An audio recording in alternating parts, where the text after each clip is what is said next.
దేవునికి స్తోత్రం. ప్రియమైనటువంటి దేవుని బిడ్డలారా, మీ అందరికీ నా హృదయపూర్వక వందనాలు తెలియజేస్తున్నాను.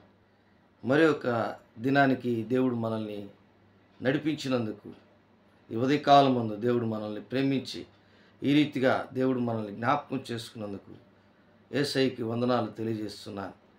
అలాగే మీకును నా హృదయపూర్వక వందనాలు తెలియజేస్తున్నాను. ప్రియమైనటువంటి దేవుని బిడ్డలారా, ఈ ఉదయకాలమందు దేవుడు మొదటి తిమోతి రాసిన పత్రికలో 6వ అధ్యాయము 12వ వచనంలో ఒక అద్భుతమైనటువంటి మాట అపోస్తలుడైన పౌలు తిమోతికి రాస్తూ ఆయన తెలియపరుస్తున్నాడు. విశ్వాస సంబంధమైన మంచి పోరాడము, నిత్య జీవమును చేపట్టము, దాని పొందుటకు నీవు పిలువబడి అనేక సాక్షుల ఎదుట మంచి ఒప్పుకుంటివి. ప్రియమైనటువంటి దేవుని బిడ్డలారా, ఈరోజు నీ ఆత్మీయ జీవితంలో ఒక విశ్వాస పోరాటం అనేది ఉంటుంది. కాబట్టి ఈ విశ్వాస పోరాటంలో నీ ఆత్మీయ జీవితంలో ఒక సంతృప్తికరమైనటువంటి సాటిస్ఫాక్షన్ నీ జీవితంలో నీకుందా? లేక నీ యొక్క విశ్వాస జీవితంలో పడిపోతూ లేస్తూ, జారిపోతూ పడిపోతూ లేస్తూ ఉంటున్నావా అనేదే నీ జీవితంలో ఒక పోరాటం, విశ్వాస పోరాటం. కాబట్టి 11వ వచనంలో, దైవజనుడా, నీవైతే వీటిని విసర్జించి నీతిని, భక్తిని, విశ్వాసమును, ప్రేమను, ఓర్పును, సాత్వికమును సంపాదించుకున్నటకు ప్రయాసపడము.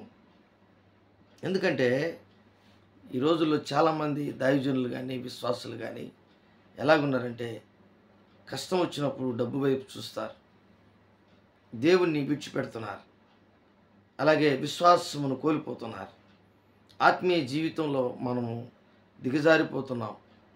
నేను కానీ, మనము కానీ, ఎందుకు ఈ విషయాలు చెప్తున్నానంటే, నేను కానీ, మీరు కానీ, ఎవరైనా సరే మనము ముందుకు వెళ్ళాలి.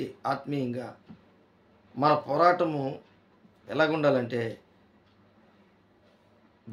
దేవుడు మనకి ఇచ్చినటువంటి ఆ నిత్య జీవము చేపట్టుటకు, దానిని పొందుకున్నటకు మనం పిలువబడ్డాం. కాబట్టి ఈరోజు చాలా పరిస్థితులనే మనల్ని భయంకరమైనటువంటి ఇరుకుల్లోకి, చిక్కుల్లోకి ఈ లోకంలో ఉన్నటువంటి సైతాన్ మనల్ని తీసుకొని ఆ ఆలోచనలోకి మనల్ని తీసుకొని వస్తుంది. నీకు ఇది లేదే, అది లేదే, కష్టం ఉందే, బాధ ఉందే, ఇరుకులు ఉన్నాయే, నీకు మంచిగా నీ జీవితం సక్రంగా లేదే, నీ ఎదుటివారు బాగున్నారు, నువ్వు ఎందుకు అలా ఉన్నావు, ఇవన్నీ కూడా గుర్తు చేస్తూ ఉంటుంది. అయితే తిమోతికి అపోస్తలుడైన పౌలు ఎంత చక్కగా ఈ మాట చెప్తున్నాడంటే, 10వ వచనం, 6వ అధ్యాయం, మొదటి తిమోతి 6వ అధ్యాయం 10వ వచనంలో చూస్తే, ఎందుకనగా ధనాపేక్ష సమస్తమైన కీడులకు మూలం. కొందరు దానిని ఆశించి విశ్వాసము నుండి తొలగిపోయి నానా బాధలతో తామే పొడుచుకునేది. అంటే ఆత్మీయ స్థితిలో పడిపోవడం, చనిపోవడం, వారు దేవుని యొక్క దృష్టిలో నుంచి కొట్టివేయబడడం, వారు పరిశుద్ధమైనటువంటి స్థితిలో నుంచి దిగజారిపోయి పడిపోవడం, అంత మాత్రమే కాదు, వారి యొక్క విశ్వాస జీవితాన్ని శాశ్వతంగా కోల్పోవడం, ఇది ఎంతో భయంకరమైనటువంటి పరిస్థితి. అందుకే అపోస్తలుడైన పౌలు ముందుగా ఈ ఆత్మీయంగా కనినటువంటి, ఆత్మీయంగా దేవుని బిడ్డ అయినటువంటి ఆ తిమోతికి చెప్తున్నాడు, నా కుమారుడా, నా నిజమైన కుమారుడా తిమోతి అని చెప్తూ, అంత మాత్రమే కాదు, దైవజనుడా అంటున్నాడు. దైవజనుడా, కాబట్టి నువ్వు హస్తనిక్షేపణ కలిగినటువంటి వాడు, చేయబడినటువంటి వాడు, పెద్దల చేత హస్తనిక్షేపణ కలిగినటువంటి వాడు, నువ్వు వాక్యమును బాల్యము నుండి నువ్వు ఎరిగినటువంటి వాడు. నీ తల్లి అయినటువంటి విశ్వాసం, నీ తల్లి అయిన యూనికే, నీ అవైన లోయలో నేను విశ్వాసం చూశాను, అది నీ యందును వసించున్నది అని చెప్తూ, ఇవన్నీ మాట్లాడుతూ ఆఖరిగా ఆయన చెప్తున్నాడు, విశ్వాస సంబంధమైన మంచి పోరాడము. నీకు డబ్బు లేకపోయినా పర్లేదు, ఆస్తి అంతస్తు లేకపోయినా పర్లేదు, నీ జీవితంలో బంగారు లేకపోయినా పర్లేదు, నీ జీవితంలో ఈ లోకంలో ఒక గొప్ప ఆధిక్యత స్టేటస్ నీకు లేకపోయినా పర్లేదు, దేవుని యొక్క శక్తి, దేవుని యొక్క అభిషేకం, దేవుని యొక్క ఆ ఉన్నతమైనటువంటి ఆ అభిషేకం నీకుంది, ఆశీర్వాదాలన్నీ నీకున్నాయని అపోస్తలుడైన పౌలు ఈ యొక్క తిమోతికి చెప్తున్నాడు. ఈరోజు మన జీవితంలో కూడా సమ్టైమ్స్ మన జీవితంలో మనం కూడా ఒకసారి ఆలోచించినట్లయితే, ఆయనకు ఉన్నటువంటి పరిస్థితిని మనం కూడా జ్ఞాపకం చేసుకున్నట్లయితే, 2 తిమోతి 4:7 మంచి పోరాటం పోరాడి తిని, నా పరుగు కడముట్టించి తిని, విశ్వాసం కాపాడుకుంటుని, ఇక మీదట నా కొరకు నీతి కిరీటం ఉంచబడి ఉన్నది. ఆ దినముందు నీతిగల న్యాయాధిపతి అయిన ప్రభువు అది నాకు మాత్రమే కాకుండా తన ప్రత్యక్షతను అపేక్షించు వారందరికీ అనుగ్రహించును. కాబట్టి ఈరోజు మనందరికీ దేవుని ప్రత్యక్షతను, దేవుని ఆ సత్యమును, దేవుని నిత్యజీవమును మనము పొందుకునేదానికి, అనేకుల ఎదుట సాక్ష్యము మనం చెప్పేదానికి, చెప్పుటకు దేవుడు మనకిచ్చినటువంటి ఆధిక్యతలన్నిటిని బట్టి పౌలు గుర్తు చేస్తున్నాడు. అందుకే మంచి పోరాటం పోరాడాడు పౌలు. మంచి పోరాటం పోరాడి తిని నా పరుగు కడముట్టించిదని. కాబట్టి ఏంటి ఆ పోరాటం అంటే విశ్వాస పోరాటం. ఆయన దగ్గర ఏమి లేకపోయినా దేవుని శక్తి ఉంది. ఈరోజు నీ జీవితంలో కూడా, నా జీవితంలో కూడా ఒక క్రైస్తవుడు, ఒక పాస్టర్, ఒక రెవరెండ్, లేకపోతే ఒక దైవజనుడు, లేకపోతే ఒక విశ్వాసి దేవుని యొక్క సన్నిధిలో ఏ విధంగా ఆశీర్వాదాలు పొందుకోవాలో ఈరోజు ఈ విషయాల్ని అపోస్తలుడైన పౌలు తెలియపరుస్తున్నాడు. అంత మాత్రమే కాదు, హెబ్రీయులకు రాసిన పత్రిక 11:17 అబ్రహాము శోధింపబడి విశ్వాసమును బట్టి ఇస్సాకును బలిగా అర్పించెను. ఎవడు ఆ వాగ్దానములు సంతోషంతో అంగీకరించునో ఇస్సాకు వలనైనది నీ సంతానం అనబడును అని ఎవరితో చెప్పబడినో ఆ అబ్రహాము మృతులను సైతము లేపుటకు దేవుడు శక్తిమంతుడని ఎంచినబడి తన ఏకైక కుమారుణ్ణి అర్పించి ఉపమాన రూపముగా అతనిని మృతుల్లో నుండి మరలా పొందెను. కాబట్టి ఈరోజు తీసుకెళ్ళాడు, కట్లు తీసుకెళ్ళాడు, 2 పనివాళ్ళని తీసుకెళ్ళాడు, గాడిదని తీసుకెళ్ళాడు మోరియా పర్వతం మీదకి. ఆ పర్వతం దగ్గరకు వచ్చే లోపలికి కట్లు ఆ గాడిద మీద నుంచి తీసుకున్నాడు. పిల్లవాడిని ఇస్సాకుని బయటికి తీసుకున్నాడు. ఆ 2 పని వాళ్ళని అక్కడే పెట్టాడు. గాడిదకి గంతలు కట్టాడు. కారణం ఏంటి తెలుసా? గాడిద తిరిగి ఇస్సాకుని ఎక్కడ బలర్పించాడో అక్కడికి తీసుకొస్తుంది గాడిద. శారమ్మకు చెప్పలేదు అబ్రహాం. దేవుడు అడిగిన తర్వాత ఆదికాండం 22 మీరు చదవండి కావాలంటే. అక్కడ పనివారిద్దరిని అక్కడే పెట్టాడు. ఎందుకంటే అక్కడ ఏం జరుగుతుంది వాళ్ళకి తెలియకూడదు. వాళ్ళతో ఏం చెప్పాడంటే, మేము మరలా వస్తాం, దేవునికి మొక్కి మరలా వస్తాం. ఇప్పుడు గాడిద మోసినటువంటి ఆ కట్లు ఇప్పుడు ఇస్సాకు ఆ కట్లు మోస్తున్నాడు.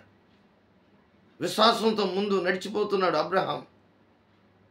ఆ పనివారు ఆశ్చర్యపోయినారు. ఏంటి, మేము మోస్తున్నటువంటి నుప్పులను, కత్తిని, ఈ కట్లను, ఈ గాడిదని తీసుకొని వస్తుంటే గాడిదని ఇక్కడే పెట్టాడు, మమ్మల్ని ఇక్కడే పెట్టాడు, ఇక్కడే ఉండమని చెప్పాడు, మరలా వస్తామని చెప్తున్నాడు అబ్రహాము.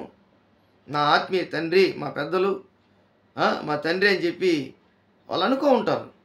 కానీ ఇస్సాకుకు డౌట్ వచ్చింది. తండ్రి, కత్తి ఉంది, నిప్పు ఉంది, కట్లు ఉన్నాయి, వదకు గొర్రెపిల్ల ఏది? బలర్పించేదానికి గొర్రెపిల్ల ఏది? ఇప్పుడు దేవుని కలవబోతున్నాడు. ఆ బలి అంటే దేవుని కలవబోతున్నాడు, దేవుడి మాట ప్రకారం కలవబోతున్నాడు.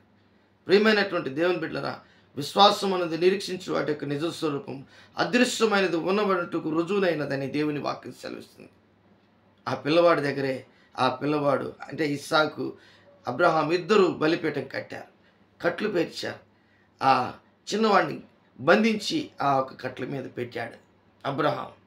దేవుడు ఎంత నమ్మకస్తుడో, అబ్రహాం కూడా ఆయన చేసిన పని అంతటిని చూశాడు. దేవుడు చూసి, నీవు నిజముగా దేవునికి భయపడువాడు అని ఈ విషయంలో నేను ఎరుగున్నాను, నేను చూశానని చెప్పి ఆ చిన్నవాడిని ఏం చేయొద్దని చెప్పి విశ్వాసులకు తండ్రిగా చేశాడు.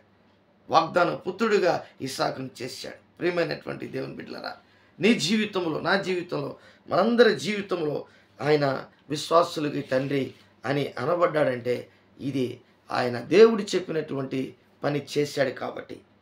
మొదటి పేతురు రాసిన పత్రిక 1:7 నశించిపో సువర్ణము అగ్ని పరీక్ష వలన శుద్ధపరచబడుచున్నది కదా, దానికంటే అమూల్యమైన మీ విశ్వాసము ఈ శోధనల చేత పరీక్షకు నిలిచినదై యేసుక్రీస్తు ప్రత్యక్షమైనప్పుడు మీకు మెప్పును మహిమను ఘనతను కలుగుటకు కారణమగును. కాబట్టి ఈరోజు ఒక క్రైస్తవ నిరీక్షణ, దేవుడిచ్చినటువంటి ఆ విశ్వాసాన్ని ఆ అగ్ని పరీక్షలోకి తీసుకెళ్ళడం, నీకు వచ్చే శ్రమలో నువ్వు నిలబడడం, నువ్వు శుద్ధ సువర్ణముగా మారిపోవడం, నీ ఆత్మీయ జీవితంలో పరీక్షకి నిలబడ్డం, శోధనకు నిలబడ్డం, దేవుడు నీ దగ్గరకు వచ్చి మీ విశ్వాసాన్ని చూచి ఆయన శోధన ఆయన్ని జయించిన తర్వాత నీ విశ్వాసాన్ని చూచి ఆయన మహిమ ఘనత కారణముగా నిన్ను ఎంచి ఆశీర్వాదాలు దీవెనలు నీకు ఇచ్చి ఎంతో మంచి పోరాటం పోరాడేవని నీకు బహుమానాలు నీతి కిరీటం ఇస్తున్నాడు. ఎంత గొప్ప విషయం. ప్రియమైనటువంటి దేవుని బిడ్డలారా, ఈరోజు నీ జీవితంలో, నీ ఆత్మీయ జీవితంలో నీ విశ్వాసాన్ని కోల్పోయేదానికి ఒకవేళ నిన్నెవరైనా ఇబ్బంది పెడితే, ఈరోజు ప్రభువును రక్షకుడైన యేసుక్రీస్తు నీ జీవితంలో అద్భుతాలు ఆశ్చర్య కార్యాలు చేసే యేసుక్రీస్తు ప్రభువారు. భయపడద్దు బిడ్డ, దిగులు పడద్దు. నీకు ఏమి లేకపోయినా పర్లేదు, నీ జీవితంలో నీ విశ్వాసాన్ని కాపాడుకో. చివరి వరకు, అంతం వరకు విశ్వాసం కాపాడుకో. కాబట్టి ఆ విశ్వాసంలో నువ్వు నిలబడు. అబ్రహాముకి ఇచ్చినటువంటి ఆశీర్వాదాలు నీకును నాకును దేవుడు ఇవ్వగలడు. దేవుడి వాక్యాన్ని దీవించి ఆస్వాదించునుగాక. ప్రేమ నమ్మకం కలిగినటువంటి నా యేసయ్య, కూడొచ్చిన బిడ్డలందరినీ మీరు దీవించి ఆశీర్వదించు. యేసు నామములో అడిగి వేడుకుంటున్నాను తండ్రి. ఆమేన్.